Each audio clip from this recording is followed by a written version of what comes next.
Merci à vous d'être venus malgré les conditions qui sont évidemment pas idéales.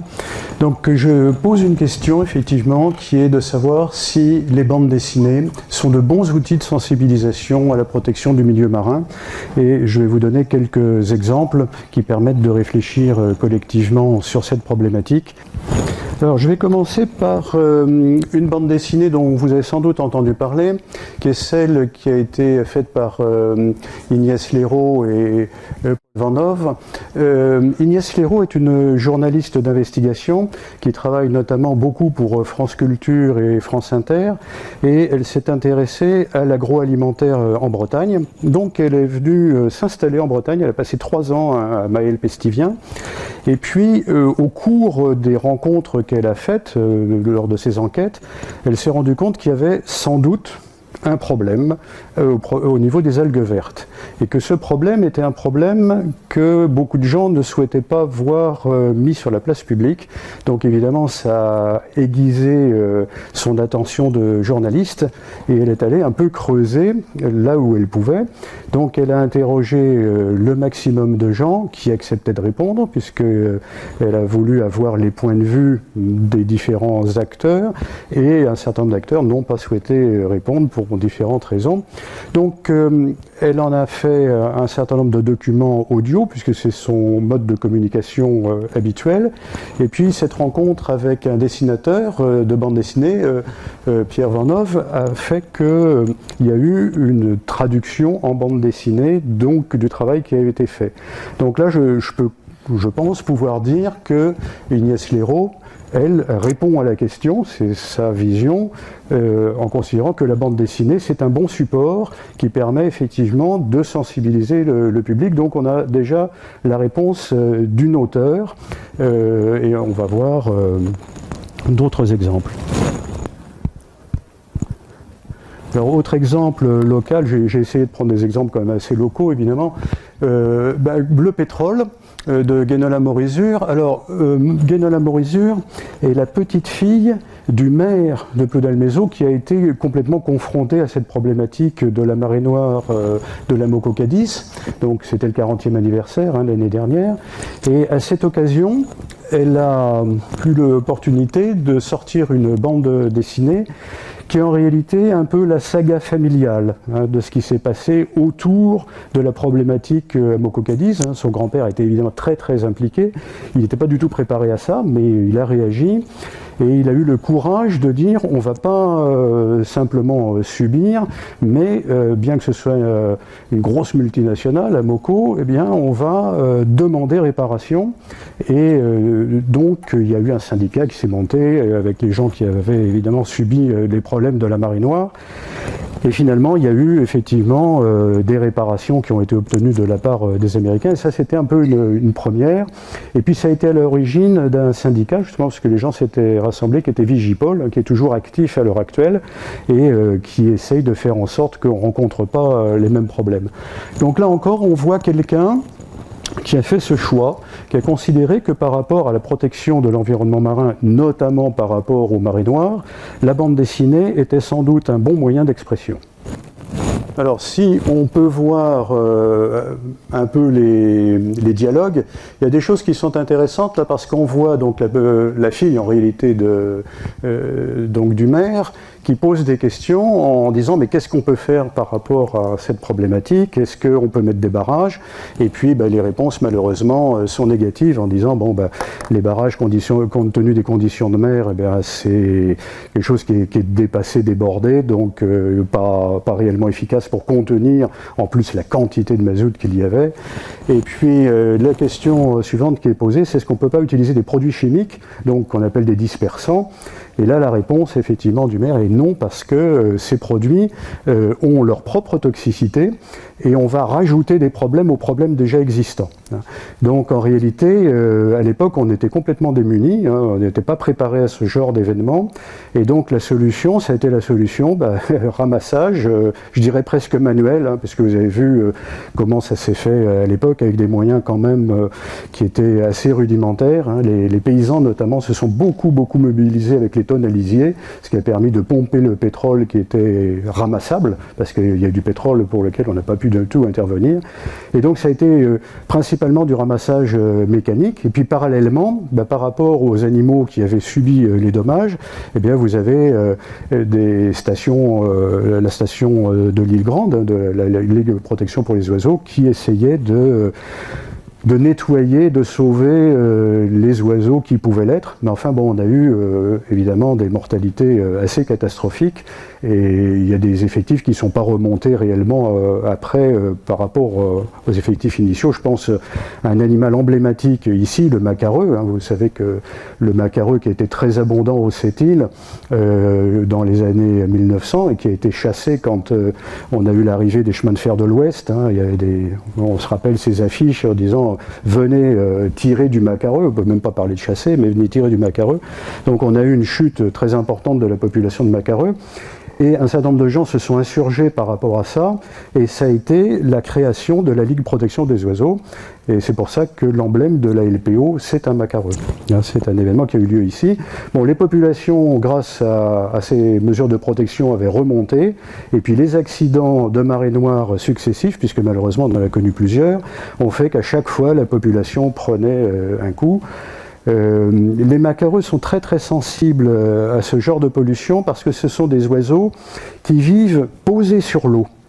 Bon, il y a la période de reproduction où ils sont à terre, et notamment aux Sept-Îles, mais sinon c'est des animaux qui sont sur l'eau, qui nagent, qui pêchent et qui se posent sur l'eau. Et alors se posant sur l'eau, évidemment, s'il y a du pétrole, eh bien le plumage est imbibé et du coup c'est des animaux qui perdent l'imperméabilisation qu'ils ont et qui vont mourir, ne serait-ce que parce qu'il n'y a plus la protection thermique. Alors c'est un petit peu le cœur de la conférence et pourquoi est-ce que je suis amené à la présenter. C'est que les éditions Bambou ont considéré que le sujet animaux marins était un sujet potentiellement intéressant pour le mettre en bande dessinée. Et donc ils ont fait appel à des gens avec qui ils travaillaient très régulièrement, Christophe Cazeneuve comme auteur et J.Terry comme dessinateur. Et donc il y a eu une première bande dessinée qui a été faite, hein, vous voyez le tome 1, alors ce qui maintenant est tome 1, mais à l'époque il n'y avait pas de prévision de suite, donc c'était un tome. Et donc il y a eu une bande dessinée qui a été faite sur le thème des animaux marins, dans la philosophie des éditions Bambou, c'est-à-dire qu'un sujet doit tenir en une page et se terminer par un gag. Hein, donc on n'est pas dans de l'éducation traditionnelle, pure et dure, et qui n'enthousiasme pas certaines populations. On est dans quelque chose qui est assez léger, puisqu'on est sur le système un peu anecdotique, et qui doit se terminer par un gag. Bon. Et les éditions Bambou, Sophie Cayola, qui est la responsable communication, m'appelle en me demandant s'il était possible que la présentation à la presse de ce document puisse être faite à l'Aquarium de la Porte Dorée, que je dirigeais donc à l'époque. Alors j'ai mentionné Sophie Cayola, j'en profite pour faire un petit coup de chapeau, parce que c'est elle qui a fait le PowerPoint qu'on voit ce soir, et je la remercie parce que c'est beaucoup mieux comme ça, parce qu'elle avait accès aux documents haute définition que je n'ai pas moi personnellement, donc on a une meilleure qualité d'image, donc merci à elle. Et donc cette question m'est posée. Alors sur le principe, pourquoi pas, mais l'Aquarium de la Porte Dorée est un établissement qui est géré directement par le ministère de la Culture, qui a aussi de très grosses responsabilités évidemment par rapport au domaine de l'édition. Donc je demandais quand même à voir le document avant de donner un feu vert pour que la conférence de presse puisse se tenir à l'Aquarium. Donc j'ai reçu un exemplaire de ce tome sur les animaux marins, que j'ai trouvé tout à fait intéressant et utile, je vais jusque-là, hein, utile, tout en faisant remarquer que s'il y avait une lecture par un scientifique à un moment donné, ça aurait permis d'améliorer quelques points mineurs, mais tant qu'à faire. Et donc ils m'ont dit, on prend en compte vos remarques et quand il y aura une réédition, on fera les corrections que vous pouvez suggérer. Bon, donc il y a eu cette conférence de presse, il y a eu le lancement, et puis la bande dessinée a vécu sa vie en librairie. Pas si mal que ça, puisque les éditions Bambou ont décidé qu'il fallait faire un tome 2. Et alors là, le tome 2, ils m'ont demandé dès le début en disant puisque on a fait connaissance, ça serait bien que vous soyez déjà là un peu pour orienter et éviter les petites anomalies que vous aviez repérées dans le tome 1. Donc on a commencé une collaboration de cette nature. Et puis, au bout de quelques temps, on a eu une indication comme quoi le directeur des éditions souhaitait qu'il y ait un cahier. Alors c'est donc 8 pages supplémentaires au coût de l'éditeur, hein, puisque les tomes sont toujours vendus au même prix. Donc là, si on rajoute 8 pages, c'est un effort de la part de l'éditeur. Mais il considérait que c'était intéressant d'avoir un complément qui là n'était pas en bande dessinée, hein, c'est du texte, bon, avec évidemment quelques dessins et puis quelques reproductions photographiques, mais pas du tout sur le mode bande dessinée. Et donc ils m'ont proposé de rédiger ce cahier, ce que j'ai fait avec plaisir, je ne le cache pas. Mais je pensais qu'il fallait un peu coller par rapport à ce qu'il y avait dans la bande dessinée pour replacer dans un contexte plus scientifique. Et donc quand j'ai commencé à rendre mes premières pages, on dit non, c'est un document sur lequel vous avez toute latitude et pour vous exprimer sur des sujets qui vous semblent potentiellement intéressants. Donc j'ai été amené à faire cette première collaboration, de rédiger donc ces pages. Et puis ça a continué, hein, il y a eu un tome 3, tome 4, tome 5, et du coup Christophe Cazeneuve, qui était l'auteur, progressivement m'a dit que il manquait un peu de sujets parce que lui-même s'était documenté, avait acheté un certain nombre de livres, et il en avait tiré les sujets des premières bandes dessinées. Et puis là il commençait, il me disait être un petit peu sec sur les sujets, et m'a demandé de m'impliquer d'autant plus, jusqu'au point où je me suis retrouvé comme co-auteur pour les tomes 5 et 6. Alors le 5 est sorti, on m'a demandé de vous faire signe pour ceux qui le souhaiteraient quand je vais couper la conférence avant les questions. Si certains d'entre vous souhaitent acquérir un exemplaire du tome 5, je pourrais éventuellement le dédicacer pour ceux qui le souhaiteraient. Et puis le tome 6, dont vous voyez déjà la couverture, là, est prévu pour une sortie en janvier prochain. Alors j'ai été très surpris par l'efficacité des éditions Bambou, justement, dans le domaine de la communication, et puis la faculté à générer une communauté de gens qui sont intéressés. Et j'ai assez fréquemment, ça me surprend beaucoup, des demandes en me disant, bon, quand est-ce que le prochain tome va sortir? Et avec des gens qui ont la collection, et des gens qui me disent, ah bah oui, mais pour Noël, pour ma petite fille. Bon, là, malheureusement, le tome 6 sortira en janvier, donc pour Noël, ça sera un peu tard, mais il y a vraiment des demandes, qui pour moi est quelque chose qui est très très surprenant, parce que je ne connaissais pas le mode de fonctionnement des sociétés d'édition de bande dessinée, et je me rends compte qu'en réalité, ils savent créer un lectorat fidèle. Et c'est tout à fait intéressant. Alors, les éditions Bambou, ils ont des séries où on est au 20e tome ou plus. Vous avez peut-être entendu parler des profs, des pompiers, des rugbymen. Bon, ils ont comme ça des séries thématiques et qui sont très bien accompagnées puisqu'ils ont un lectorat extrêmement fidèle.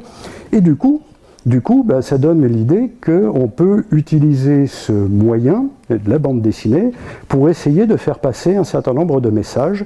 Et donc c'est à ça que je me suis un peu employé. Donc on voit d'ailleurs une espèce, je dirais, de dérive des sujets au cours du temps, au fur et à mesure que j'amenais des sujets qui étaient plus orientés sur des notions de protection du milieu marin.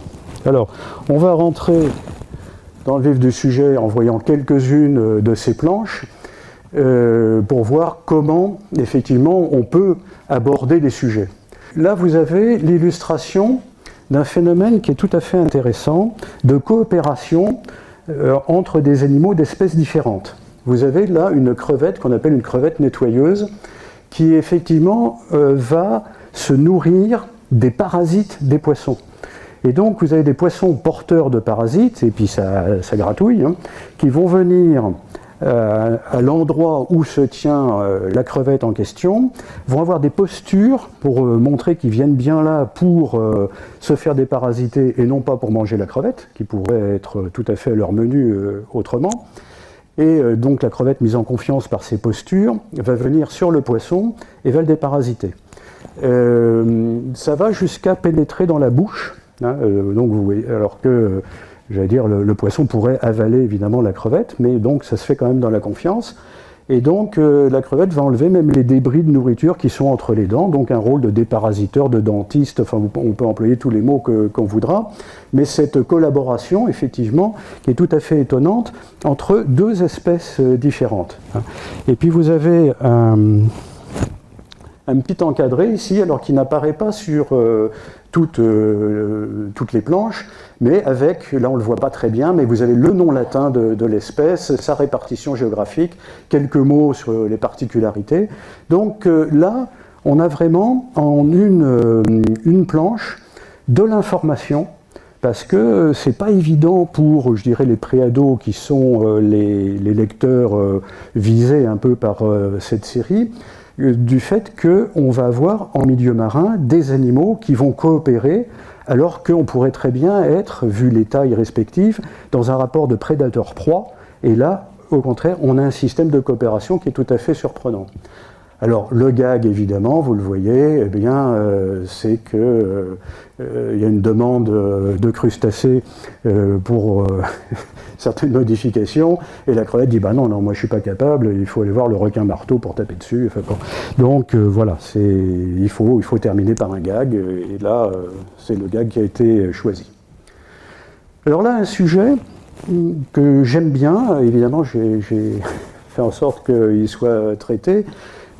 C'est la problématique de l'arénicole. Alors vous connaissez tous ce petit ver dont on voit les tortillons sur la plage à marée basse, et un chercheur de la station biologique de Roscoff, dont je suis issu, donc que je connaissais, Frank Zahl, a travaillé sur la respiration de ces arénicoles, parce que ça pose un problème. On comprend bien, puisque ce sont des animaux qui ont des branchies, quand c'est à marée haute, il y a de l'eau, il y a de l'oxygène dans l'eau, et donc les arénicoles respirent en extrayant de l'oxygène qui est dissous dans l'eau.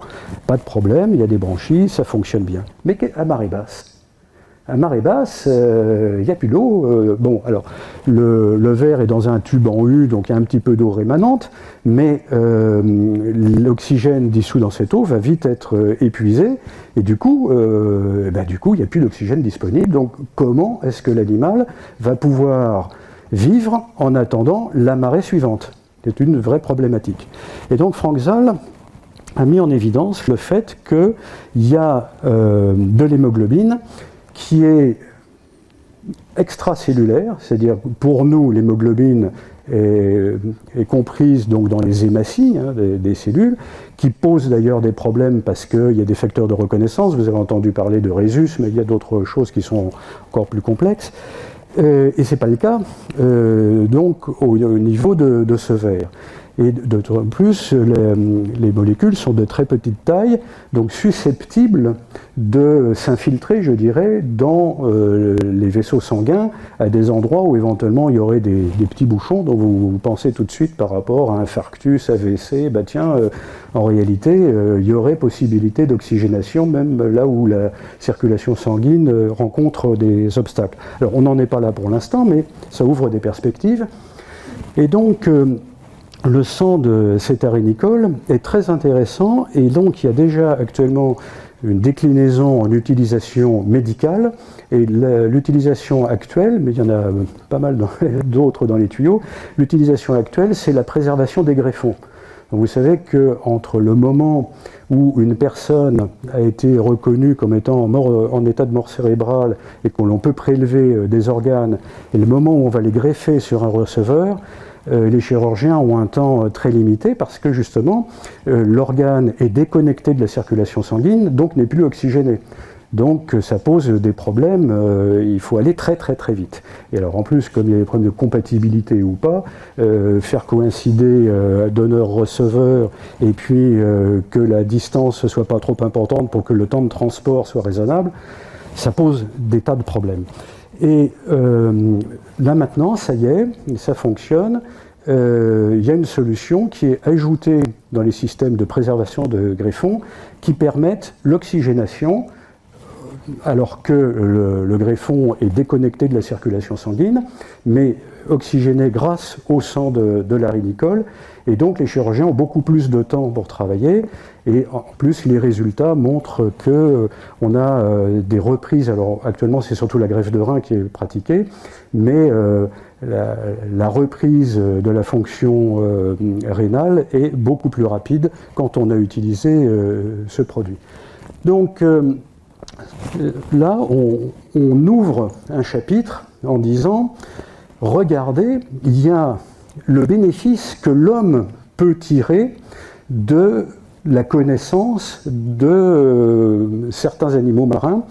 Et évidemment, la conséquence, c'est si nous pouvons tirer des bénéfices de ces animaux, eh bien, faisons en sorte que ces animaux ne disparaissent pas. C'est très égoïste, hein, on n'est pas dans la protection pour la protection, on est dans une notion de protection, je dirais égoïste, mais dans un bon sens du terme. Et donc, voilà une planche qui devrait inciter les lecteurs à se dire il faut protéger l'environnement marin parce qu'il y a des animaux qui peuvent être extrêmement utiles pour l'homme. On en a vraiment une démonstration. Bon, alors il y a un gag à la fin, effectivement, c'est que les crabes jaloux mettent un peu à mal l'arénicole, mais que, compte tenu des propriétés du sang de l'arénicole, elle va bien s'en sortir. Bon, c'est le petit gag de fin. Alors, un autre sujet, là, qui est intéressant aussi au niveau de connaissances, il se trouve que les raies et les requins ont des organes de réception que nous ne nous connaissons pas. Nous, on parle des 5 sens, hein, pour nous. Eh bien là, il y a une sensibilité au champ électrique ou au champ magnétique. Les requins et les raies ont des cellules spéciales qu'on appelle les ampoules de Lorenzini, qui sont sensibles donc à ces champs, ce qui fait que quand on a une proie qui est cachée dans le sable, eh bien la raie passant au-dessus détecte, hein, et là, bon, le petit gag, normalement le gag c'est à la fin, mais là on a déjà quelque chose où les proies potentielles, non, on n'est pas là, on n'est pas là. Bon, mais la raie détecte le champ électrique qui est émis par simplement les muscles, hein, des animaux potentiellement proies, et donc va effectivement, avec un mouvement de ses nageoires, faire que le sable qui recouvre soit éliminé, et puis va donc se procurer les animaux en question qui ont été déterrés, mais ils ont déjà été localisés. Alors là, on a l'exemple sur la raie, mais on a le même genre de système de détection chez les requins.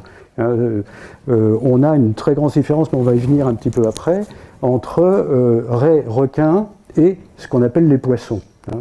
Mais il y a une planche qui parle de ce sujet. Bon, un sujet alors là que vous connaissez bien, c'est la mue. Bon, évidemment, nous ici, j'allais dire, on est tellement confrontés aux crustacés, à la consommation de crustacés éventuellement, que je pense que si je posais la question dans la salle, qu'est-ce que c'est qu'une mue de crustacés, tout le monde répondrait. C'est pas le cas partout. Hein. Donc il est utile effectivement de faire passer ce genre de message. Donc on voit que le crustacé ici va changer donc de carapace, puisque la carapace, une fois qu'elle est durcie, ne permet pas une modification de la taille de l'animal. Donc en réalité, ça se fait de manière séquentielle. Hein. La croissance se fait en escalier à chaque fois qu'il y a une mue. Et on a donc dans les indications que vous voyez ici, par exemple, l'araignée, sur la première année de vie, va muer 13 fois. Ça, par contre, peut-être que tout le monde dans la salle ne savait pas que c'était aussi fréquent. Et puis, progressivement, au cours de la vie de l'animal, les mues sont de plus en plus espacées, et on arrive sur des animaux très très âgés, où il y a des crustacés qui ne muent à la fin plus que tous les 3 ou 4 ans. Hein, mais les mues sont très très rapides au départ, et puis de moins en moins rapides. Mais ça, c'est des sujets, effectivement, alors là, c'est un sujet typiquement de connaissance, hein, pour que les gens se rendent compte que les crustacés, dans leur croissance, ont une croissance qui n'est pas linéaire, mais qui est bien à chaque fois par une mue. Alors voilà un sujet qui peut étonner, c'est le fait que le mot poisson, le terme poisson, ne représente plus rien au niveau zoologique.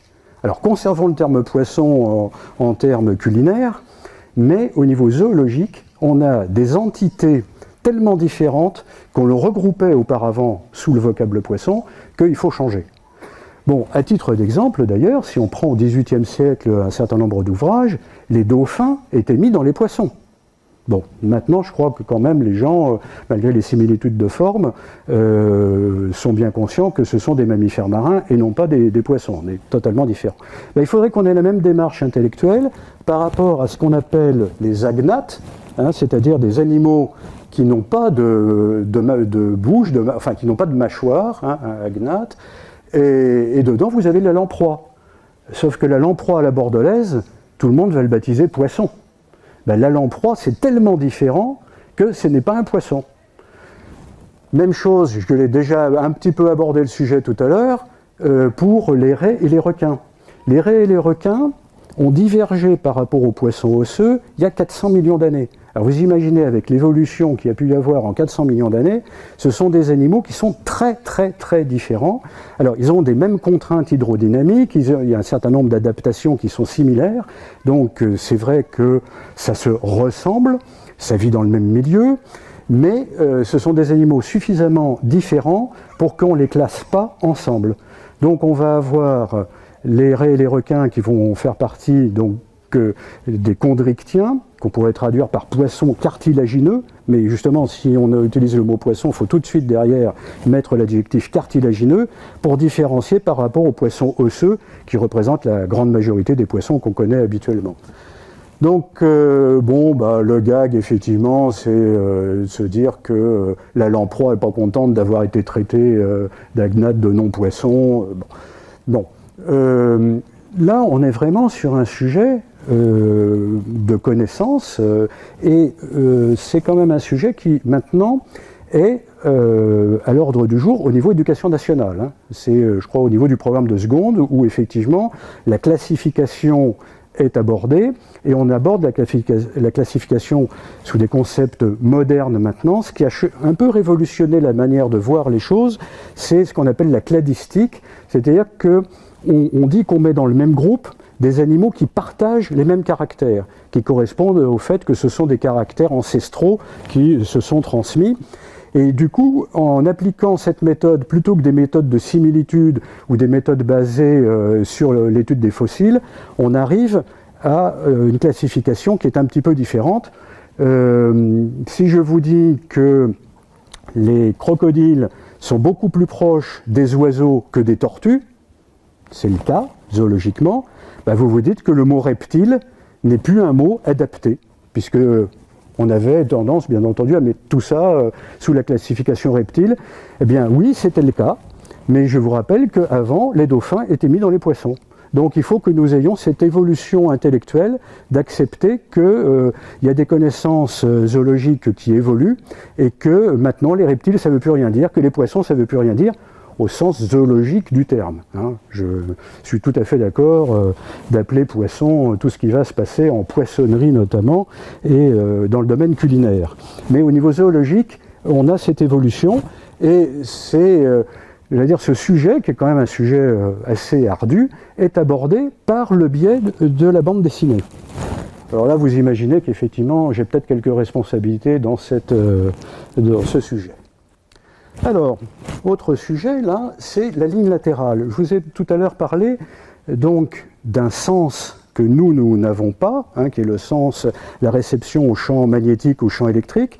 Et bien là, c'est sur la ligne latérale, il y a des cellules qui sont sensibles aux vibrations.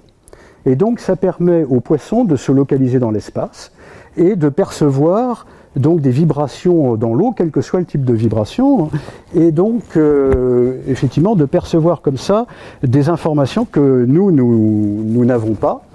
Et donc c'est, bon, vous avez la chute, là, le gag, c'est effectivement les palourdes qui disent, ben voilà, on va avoir le poisson qui va pouvoir mesurer notre vitesse de propagation, et donc cette petite plaisanterie, là, où vous les avez sur une ligne de départ, et puis elles sont censées aller courir, et c'est le poisson qui, grâce à sa ligne latérale, va pouvoir mesurer leur vitesse de déplacement. Ce qui n'est pas faux dans l'absolu. Bon, par contre, évidemment, la course, vous l'oubliez, mais ça permettait de faire le gag. Sujet ardu, là aussi, à mon sens, c'est d'aborder la notion des otolithes. Alors, les otolithes, ce sont des petits os qui sont dans l'oreille interne du poisson.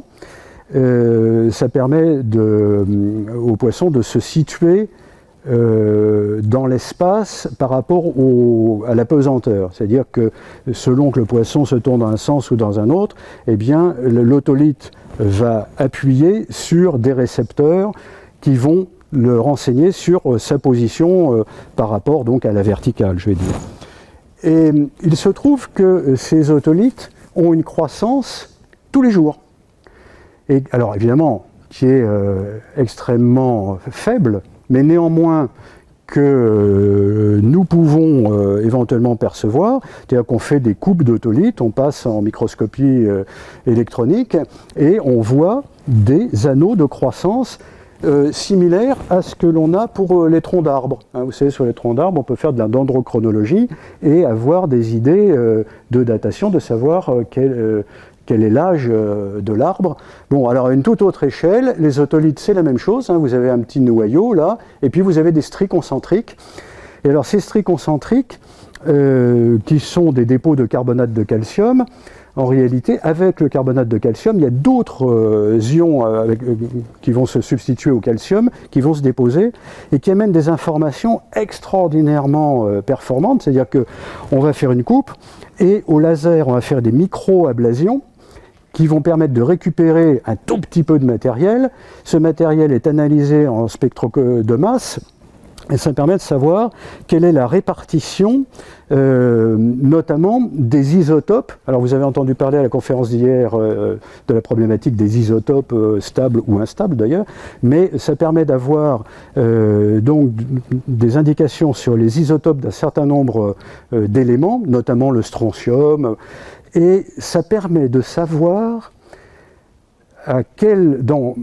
au moment où on a eu le dépôt de la strie de carbonate de calcium plus les ions associés, ça permet de savoir quel était le milieu de vie de l'animal, savoir s'il était en eau douce, en eau salée. On a des indications sur la salinité, et ça permet de savoir à quelle température était l'eau dans laquelle il évoluait. Vous imaginez l'outil extraordinaire pour savoir quel a été le mode de vie du poisson dont on a extrait l'otolithe. On a une boîte noire. Hein. On sait ce qui s'est passé. Si l'animal est un migrateur, qu'il est passé d'eau douce en eau de mer réciproquement, évidemment, on sait exactement à quel moment, à quel âge de sa vie il est passé d'un milieu à l'autre. C'est des informations tout à fait surprenantes, je veux dire, avec des méthodologies récentes, mais qui permettent de savoir quel a été le mode de vie du poisson qu'on a capturé, dont on a extrait l'otolithe de manière extraordinairement précise. Alors le gag, évidemment, c'est que vous avez un poisson qui demande à la pieuvre qui est en train de faire le cours sur les otolithes, dit mais alors ça permet de savoir exactement ce qu'a fait, alors là, dans le cas présent, mon compagnon, oui, effectivement, et bon, alors, mais la pieuvre dit, mais oui, mais il faut récupérer l'otolithe pour éventuellement savoir, et donc, avec le rouleau à pâtisserie, je m'en charge, pour savoir où il était la nuit précédente. Bon, le gag pas très fin, mais il faut trouver des gags, donc, on joue le jeu.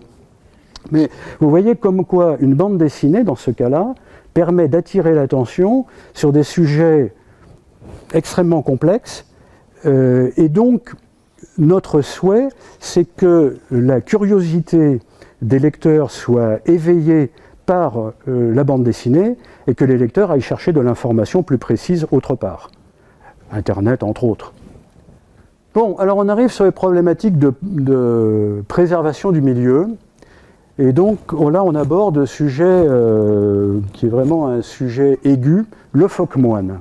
Alors je ne sais pas si certains d'entre vous ont entendu parler du phoque-moine. C'était un phoque qui était relativement abondant en Méditerranée et dont les populations résiduelles sont extrêmement limitées. Là, on a retrouvé quelques sites où il y en avait du côté de la Turquie, dans certaines îles. Et donc la population méditerranéenne, estimée à l'heure actuelle, est de l'ordre d'une centaine d'individus. Alors vous imaginez bien qu'avec des effectifs aussi faibles, on ne sait pas trop quel est le devenir de l'espèce. Bon, fort heureusement, il y en a un petit peu en Atlantique, hein, sur la côte du Maroc et puis en Mauritanie. Donc là, c'est un effectif d'à peu près 300 individus. Enfin, vous voyez que c'est des effectifs extrêmement faibles. Et pourquoi ces phoques ont disparu? Eh bien, il y a les indications, hein, sur le fait que, notamment dérangés par l'homme, hein, là, bon, vous avez selfie à côté du phoque, bon, ça ne va pas jusque-là, mais effectivement, la curiosité de l'homme vis-à-vis de ces animaux font que, notamment par rapport aux zones de mise bas, eh bien, les femelles cherchent des zones tranquilles, n'en trouvent éventuellement pas forcément, ça pose des problèmes. Le fait que ces animaux ont des difficultés à se nourrir parce que c'est en compétition, hein, pour la ressource, les pêcheurs, alors en Méditerranée, hein, il y a des problèmes de surpêche très très importants, et du coup les phoques ne trouvent pas forcément une nourriture suffisamment abondante, hein, c'est là le nombre d'hameçons qui donne un peu ces indications. Et donc là, vous avez, finalement, ils disent qu'on est dans le Guinness des records. Ah bah oui, tiens, très bien. Ouais, sauf que c'est parce que c'est dans l'ordre des espèces les plus menacées, c'est la 10e espèce au monde, hein, toutes espèces confondues. Donc là, effectivement, on aborde le sujet d'espèces très menacées, et très menacées notamment du fait des activités de l'homme. Ce qui fait que si on se projette un petit peu, les phoques, c'est quand même des animaux, j'allais dire les Blanchons, Brigitte Bardot, enfin je ne vais pas refaire tout le sujet, hein, qu'il y a eu sur la chasse aux jeunes phoques, hein, mais qui a quand même beaucoup fait pleurer dans les chaumières. Donc il y a quand même une projection des gens, une projection positive vers les phoques, et donc de se dire que l'homme est responsable de la disparition du phoque moine, ça entraîne des réflexions sur la protection du milieu marin. Alors, un autre sujet, sujet malheureusement très très d'actualité, la problématique du réchauffement climatique. Donc là, vous avez des animaux qui se ressemblent en ayant peur de l'évolution. Alors, réchauffement climatique pour les poissons, ça entraîne le fait que leur nourriture peut être amenée à ne plus être présente dans des sites où ils étaient habituellement.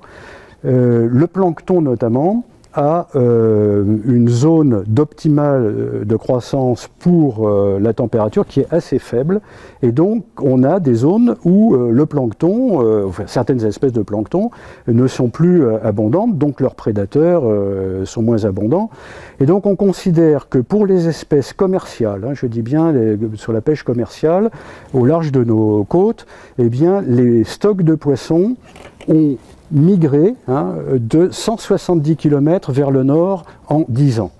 Et on a un phénomène similaire dans l'hémisphère sud, où là les poissons migrent vers le pôle sud. Et en réalité, les grands perdants de l'affaire, eh bien, ce sont les pêcheurs des zones tropicales, parce que les populations étant amenées à se déplacer en direction des pôles, ils n'ont plus la ressource alimentaire. Or, la proportion de protéines issues du milieu marin, notamment poissons, pour les populations qui vivent dans les îles est considérable. Il y a des petites îles sur lesquelles il est absolument impossible de faire de l'élevage. Donc les protéines, c'est des protéines issues du milieu marin. Si les stocks de poissons diminuent dans ces zones-là, eh bien, se pose la question de savoir que vont manger les gens qui vivent sur ces îles, notamment au niveau des protéines. Donc voilà un sujet, alors avec le gag effectivement qui est nos déchets, vous avez un réfrigérateur et les poissons qui se disent tiens on est sauvés puisque les hommes nous envoient de quoi refroidir, hein, on était dans la problématique réchauffement climatique, mais là comme il y a un réfrigérateur on va s'en sortir. Bon, ce n'est qu'un gag malheureusement, on n'amène pas les vraies solutions. Alors, un sujet sur la surpêche, alors, qui me semble très intéressant, bon, d'une part parce que ça pose la problématique de la surpêche, mais là, c'est une planche qui a été...